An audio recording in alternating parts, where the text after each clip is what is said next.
معزز و مکرم سامعین کرام، حاضرین مجلس، اللہ تبارک و تعالی نے ہمیں ایک اہم رکن ادا کرنے کی توفیق مرحمت فرمائی۔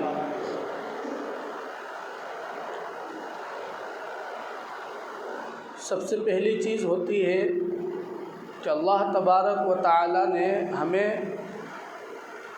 دنیا کی جھمیلوں سے نکال رکھا ہے اور ان مشغولیات میں سے، مصروفیات میں سے نکال کر مزید کرم یہ کیا کہ چند لمحے کے لیے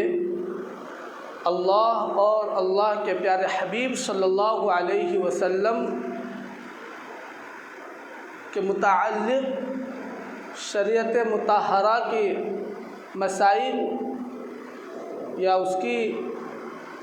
باتوں کو سننے سنانے کا موقع عنایت فرمایا۔ یہ بہت بڑی نعمت ہوتی ہے کہ نیکی کی توفیق کا مل جانا،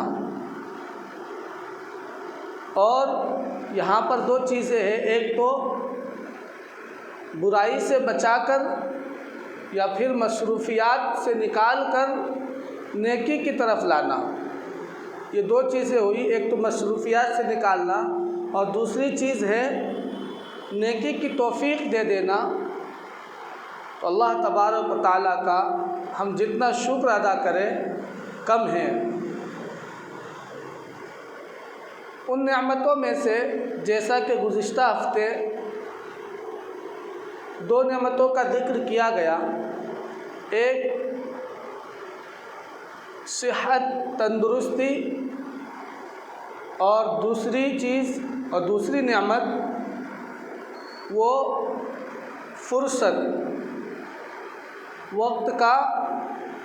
مل جانا اور وقت پر کسی کام کو انجام دے دینا، یہ دو نعمتیں۔ اس کا مختصراً گزشتہ ہفتے اس کے اوپر روشنی ڈالی گئی، اس کا ذکر ہوا۔ اب ایک اور نعمت جو ہے وہ ہے گناہ جان لینا، گناہ کی پہچان ہو جانا اور اسے گناہ سمجھ کر اس سے اللہ تبارک و تعالیٰ کی توفیق سے بچ جانا، یہ بھی ایک بہت بڑی نعمت ہے۔ عام طور پر یہ ہوتا ہے کہ ہم یا تو انجانے میں، غفلت میں، یا پھر جان کر بھی گناہ کو گناہ نہیں سمجھتے کہ یہ بھی گناہ ہے۔ گناہ کہتے کس کو ہے؟ یہ بھی تو بات ہے کہ گناہ کہتے کس کو ہے۔ معلوم ہوگا کسی بھی چیز کے بارے میں، تبھی جا کر ہم اس سے بچ سکتے ہیں، اجتناب اور پرہیز کر سکتے ہیں۔ گناہ کہتے کس کو ہے؟ تو گناہ کہتے ہیں کسی بڑے کی بات کو، جو بھی وہ حکم دے، اس حکم کو نہ بجا لانا، اس سے انکار کر دینا، یہ نافرمانی ہے۔ اور وہ جس چیز سے روکے اسی چیز کو کرنا، یہ نافرمانی ہے۔ تو اسی طرح سے اگر یہی چیز اللہ اور اس کے رسول صلی اللہ علیہ وسلم کے ساتھ کوئی بندہ کرتا ہے کہ اللہ نے جس چیز کا حکم دیا ہے اس کام کو نہ کرنا اور اس امر کو، اس حکم کو بجا نہ لانا، یہ نافرمانی ہے۔ اور اسی طریقے سے اللہ نے جس چیز سے روکا ہے اور جس چیز کی طرف نہ جانے کو کہا ہے، جس کام کو نہ کرنے کو کہا ہے، اسی کام کو کرنا، اسی کام کو انجام دینا، یہ بھی نافرمانی ہے۔ تو وہاں پر بھی اگر کوئی شخص اپنے بڑوں کے ساتھ کرتا ہے تو وہ نافرمانی ہے، لیکن اگر یہی چیز اللہ اور اس کے رسول صلی اللہ علیہ وسلم کے ساتھ جڑ جائے تو پھر وہ معصیت اور گناہ بن جاتا ہے۔ معصیت اور گناہ اسی کو کہتے ہیں کہ ایسی نافرمانی جو اللہ اور اس کے رسول کے ساتھ کی جائے وہ معصیت ہے، وہ گناہ ہے۔ تو بہرحال ہمیں تو یہ سمجھ میں آ گئی کہ گناہ کہتے کس کو ہے، معصیت کہتے کس کو ہے۔ تو اس کا اب ہمیں دیکھنا ہے کہ کن چیزوں کا اللہ نے حکم دیا ہے، کہیں ایسا تو نہیں ہم ان احکام کو چھوڑ رہے ہیں، ہم ان احکام کے اوپر عمل نہیں کر رہے ہیں، اور جن طریقوں کو، جن سنتوں کو اللہ کے پیارے حبیب صلی اللہ علیہ وسلم نے کرنے کو کہا ہے، جس طریقے سے جس عمل کو بتلایا ہے، کہیں ایسا تو نہیں کہ اس کے اندر کوتاہی ہو رہی ہے، اس کے اندر کمی ہو رہی ہے۔ اگر ہو رہی ہے تو اسی کو گناہ کہا جاتا ہے۔ اور دوسری چیز یہ بھی دیکھنا ہے کہ کہیں ایسا تو نہیں کہ جس چیز کا اللہ اور اس کے رسول صلی اللہ علیہ وسلم حکم نہیں دے رہے، اس سے رکنے کو کہہ رہے ہیں کہ ان چیزوں کے قریب بھی نہیں جانا ہے، تو کہیں ایسا تو نہیں ہم اس کے باوجود کہ اللہ اور اس کے رسول نے اس سے روکا ہے، ہم اسی کی طرف دوڑ رہے ہیں، اسی کی طرف جا رہے ہیں، اسی کام کو انجام دے رہے ہیں۔ اگر ایسا ہے تو پھر ہمیں سنبھلنا چاہیے کہ حقیقت میں گناہ یہی ہے، حقیقت میں معصیت، نافرمانی اور اللہ سے روگردانی یہی چیز ہے۔ حضرت عبداللہ بن عباس رضی اللہ تعالی عنہما یہ حضور صلی اللہ علیہ وسلم کے چچا زاد بھائی ہیں، ان سے کسی شخص نے پوچھا کہ کون سا شخص بہتر ہے، یا وہ شخص بہتر ہے کہ جو عبادت بھی خوب کرتا ہو، نفلی عبادات کے اندر ہمیشہ مشغول رہتا ہو، اور گناہ بھی اس سے بہت ہو جاتے ہو، گناہ بھی خوب سرزد ہوتے ہو، گویا کہ وہ اچھائیاں بھی خوب کر رہا ہے، نوافل کا اہتمام کر رہا ہے، تلاوت کا اہتمام کر رہا ہے، نفلی روزے رکھ رہا ہے، صدقہ خیرات خوب کر رہا ہے، لیکن ساتھ میں وہ گناہ بھی خوب کر رہا ہے، وہ برائی بھی خوب کر رہا ہے۔ اور دوسرا وہ شخص کہ جس کی عبادات تھوڑے ہیں اور جو کم عبادات انجام دیتے ہیں، بس فرائض و واجبات کے اوپر اکتفا کرتے ہیں، اور وہ گناہ بھی کم کرتے ہیں، گناہ بھی اس سے کوئی زیادہ سرزد نہیں ہوتا۔ تو ان دونوں میں سے کون سا افضل ہے، کون سا شخص بہتر ہے؟ یہاں پر عبادات خوب کرنے سے مراد نفلی عبادات ہے، کہ کوئی شخص عبادات خوب کرتا ہے اور اس سے گناہ بھی بہت سرزد ہو جاتے ہیں، خوب ہو جاتے ہیں، اور دوسری جگہ دوسرا وہ شخص کہ وہ عبادات بھی کم کرتے ہیں اور گناہ بھی کم کرتے ہیں۔ تو یہاں پر عبادات سے مراد یہ غور اور توجہ میں رکھیں اور دھیان میں رکھیں کہ یہاں پر عبادات سے مراد نفلی عبادات ہے۔ تو ان دونوں میں سے بہتر کون ہے؟ تو کہا گیا، حضرت عبداللہ ابن عمر عباس رضی اللہ تعالی عنہما نے فرمایا کہ ان دونوں میں افضل اور بہتر وہ ہے جو فرائض اور واجبات کے اوپر، سنن کے اوپر اکتفا کرتا ہو، لیکن اس کے گناہ بھی کم ہو۔ پتہ چلا کہ اگر کوئی شخص خوب نوافل کا اہتمام کرتا ہے، اس کی فضیلت، اس کی اہمیت اپنی جگہ ہے، لیکن اس سے کہا جائے گا کہ تمہیں ساتھ میں برائیوں سے بھی، گناہ سے بھی، معصیت سے بھی، اللہ کے ساتھ روگردانی کرنے سے رکنا ہوگا، تب جا کر یہ عبادت اپنا رنگ دکھلائے گی۔ اور اس کا پھل ہمارے سامنے ظاہر ہوگا۔ گناہ کے بہت سارے برے اثرات ہوتے ہیں۔ گناہ جب کوئی شخص کرتا ہے تو اس کے بہت سارے نقصانات ہیں۔ ان میں سے ایک سب سے بڑا نقصان یہ ہے کہ اس سے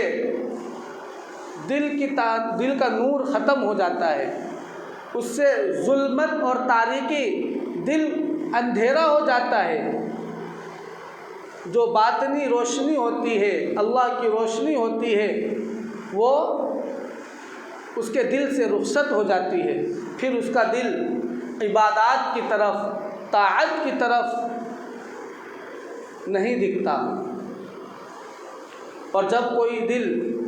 عبادات کو، اچھائی کو نہیں دیکھے گا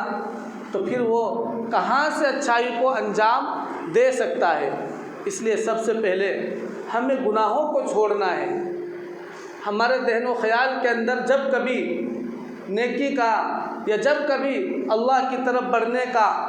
ایک امنگ ہوتا ہے، جب دل کے اندر ایک ارادہ ظاہر ہوتا ہے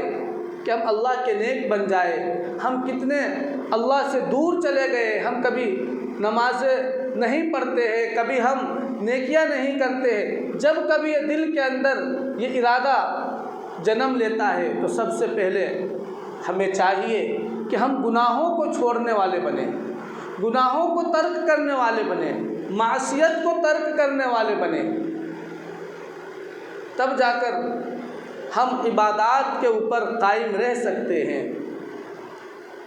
تو جیسا کہ ابھی کہا گیا کہ گناہ کے جو بڑے نقصانات ہیں، ان میں سے سب سے پہلا نقصان اور سب سے پہلا جو ہمیں خمیازہ بھگتنا ہوگا وہ ہے دل کا تاریک ہو جانا،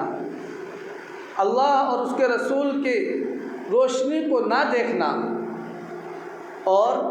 دوسرا نقصان جو ہے وہ ہے احسان فراموشی، کہ جب بندہ گناہ کرتا رہتا ہے تو پھر وہ اس محسن اعظم یعنی اللہ رب العزت، خلاق اعظم اور خلاق عالم کو بھول جاتا ہے کہ اس پروردگار نے ہمیں کتنے اچھے سے بنایا اور ایک ڈھانچے کے اندر، ایک سانچے کے اندر ہمیں پیدا فرما دیا، اچھی شکل و صورت عطا فرمائی، اچھا جسم عطا فرمایا۔ اللہ نے ایک ایک عضو کو صحیح سلامت بنایا۔ اس کی قیمت اور اس کی اہمیت اسی وقت پتہ چل سکتی ہے کہ جس وقت وہ عضو اور وہ جسم کا وہ حصہ ہم سے زائل ہو جائیں گے، ختم ہو جائیں گے۔ اگر کسی کی ایک آنکھ کی روشنی ختم ہو جاتی ہے تو اس سے جا کر پوچھئے کہ آنکھ کی اہمیت کیا ہے۔ اگر کسی کا ایک پاؤں زائل ہو جاتا ہے اس سے آپ پوچھئے کہ ایک پاؤں کی اہمیت کیا ہے، اس کا مقام اور اس کی قیمت کیا ہے۔ اگر کسی کا ہاتھ سلب ہو جاتا ہے تو آپ اس سے پوچھئے کہ اس ہاتھ کی قیمت کیا ہے۔ ایک انگلی کسی کی ختم ہو جاتی ہے تو اس سے پوچھئے کہ اس انگلی کی قیمت کیا ہے۔ کیونکہ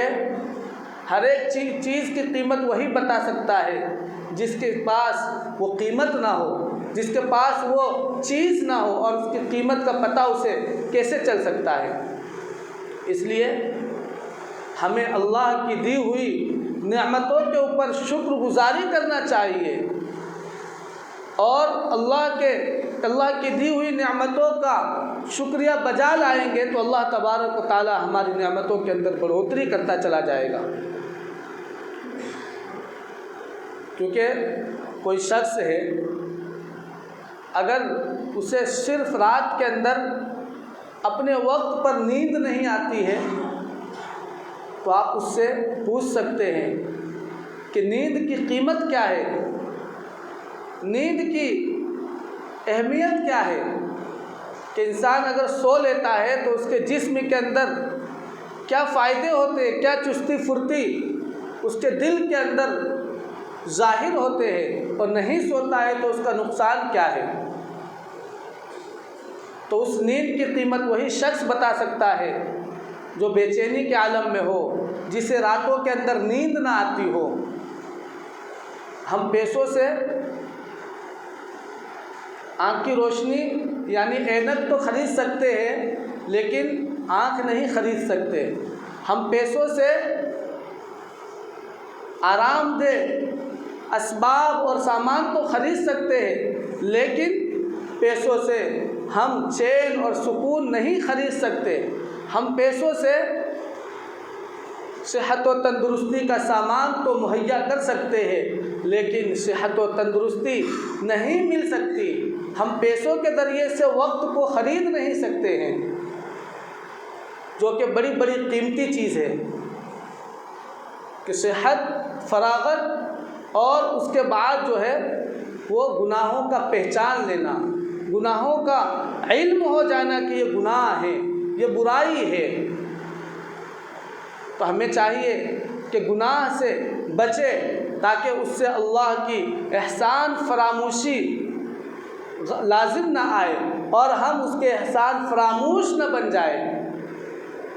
کیونکہ خالق ہے، اس نے بنایا ہے، تو اب اس کی نافرمانی کرتے ہیں گویا کہ اس کے احسان فراموش ہے۔ یہاں پر دنیا کے اندر اگر کوئی شخص مجھے کچھ روپیے پیسے دے دیتا ہے، میری مدد کر دیتا ہے، تو زندگی بھر اس کے گن گاتے نہیں تھکتے، لیکن اس خالق و مالک نے کہ اس نے ہم سے کچھ نہیں مانگا، کبھی کچھ نہیں مانگا اور ہم نے ان سے کوئی درخواست بھی نہیں کی، پھر بھی اس نے ہمیں اتنے اچھے سے بنایا، ہمارے جسم دوسرے کو صحیح سالم بنایا اور اس کی کوئی قیمت نہیں۔ صرف ایک چیز اللہ نے ہم سے مانگا ہے، وہ بندگی، وہ عبادت، اللہ کے سامنے سر سجدہ ریز ہو جانا، اسی کی طلب اللہ نے کی ہے۔ اللہ کے احکام پر آمنا و صدقنا کہنا، کیونکہ کسی بھی اللہ کے کسی بھی حکم کے اوپر ہمارے لیے یہ زیب نہیں دیتا، ہمارے لیے یہ مناسب نہیں ہے کہ اللہ کے احکام کے اوپر چھو و چرا کرے، حکمت اور اس کے فوائد تلاش کرے، کیونکہ ہم بندے ہیں، خدا نہیں ہیں، ہم اللہ کے غلام ہیں، ہم کوئی مالک نہیں ہیں۔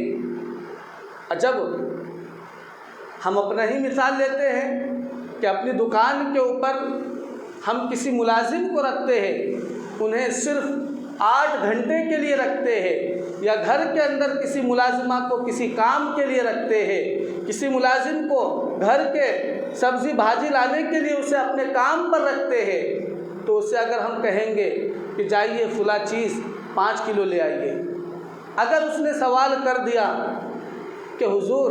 اب 5 کلو کیا کیجئے گا، تو ہم فوراً غصہ ہو جائیں گے کہ تمہارا کام ہے کہ کام کرنا، تمہاری ذمہ داری ہے کہ جتنا کہا گیا ہے اتنا کر گزرنا، تمہیں سوال جواب کے لیے نہیں رکھا ہے۔ جب ہم ایک عقل والے انسان ہیں اور جو ہمارا خادم ہے، ہمارا ملازم ہے، وہ بھی عقل والا ہے اور دونوں کی عقل برابر ہے، دونوں انسان ہیں، دونوں کا ایک طرح سے جوڑ ہے، تو اس کے درمیان ہم سوال جواب کو اور حکمت کو اور فوائد اور نقصان کو سننا اور بیان کرنا پسند نہیں کرتے ہیں، تو وہ خالق و مالک جس کا ہم سے کوئی جوڑ ہی نہیں، جس کا ہمارے اور اللہ سے کوئی مقابلہ ہی نہیں، پھر ان کے احکام پر کس لیے سوال جواب ہو سکتا ہے کہ ہم فلاں کام کریں گے تو ہمیں کیا ملے گا، ہم فلاں کام کریں گے تو ہمیں کیا ملے گا، ہم ایسا ہی کیوں کریں، اگر یہ ایسا ہو جاتا تو کیا ہوتا۔ گویا کہ ہم اللہ کے حکم کے اوپر تبصرے کر رہے ہیں، کمنٹ کر رہے ہیں کہ ایسا نہیں، ایسا ہونا چاہیے۔ آج کل ایسا ہوا ہے کہ ہمارے خواتین کو شریعت نے پردے کے اندر ڈھانپ کر گھروں کے اندر رہنے کا حکم دیا ہے، ایسا نہیں ہونا چاہیے تھا۔ گویا کہ ہمارے دلوں کے اندر چور گھسا ہوا ہے کہ ہم کھل کر تو اللہ کے اوپر اعتراض نہیں کر سکتے، کھل کر تو ہم شریعت پر اعتراض نہیں کر سکتے، بلکہ دل ہی دل میں اور اپنے من ہی کے اندر اللہ کے لیے، اللہ کی شریعت اور اللہ کے احکام اور رسول اللہ صلی اللہ علیہ وسلم کے طریقے کے اوپر ہم اعتراض کر رہے ہیں، اور وہ اللہ ہمارے دلوں کے بھیدوں کو بھی جانتا ہے۔ اس لیے ہمیں چاہیے کہ ان تمام برائیوں سے بچیں اور ان تمام سوال و جواب سے ہم اپنے آپ کو اجتناب میں رکھیں، پرہیز میں رکھیں۔ اور اگر اس طرح سے گناہ کو ہم نہیں پہچان سکتے کہ کیا گناہ ہے، کیا اچھائی ہے، کیا برائی ہے، تو پھر اس سے بچنا تو بڑا مشکل ہے۔ جیسا کہ ابھی ہم نے شروع میں ہی کہا کہ گناہ کو پہچان لینا، اس کا علم ہو جانا، یہ بھی ایک بڑی نعمت ہے۔ جیسا کہ ابھی اللہ کی نعمتوں کے بارے میں سلسلہ وار یہی باتیں اور مذاکرہ ہم آپس میں کر رہے ہیں کہ صحت، تندرستی جو ہے یہ پہلی نعمت، فراغت دوسری نعمت، اسی طریقے سے گناہوں کا علم ہو جانا یہ تیسری نعمت ہے۔ تو ہمیں چاہیے کہ کیا اچھا ہے، کیا برا ہے، کیا اللہ کی نافرمانی ہے اور کیا فرما برداری ہے، اس کا علم ہمیں ہونا چاہیے، اسے ہمیں پہچاننا چاہیے، تب جا کر ہم صحیح راستے کے اوپر گامزن ہو سکتے ہیں۔ جیسا کہ ابھی کہا گیا کہ ہم اللہ کے احکام کے اوپر حکمت تلاش نہ کریں، ہمیں کوئی حق نہیں بنتا۔ جیسا کہ محمود غزنوی بہت بڑے فاتح گزرے ہیں، بہت بڑے بادشاہ گزرے ہیں،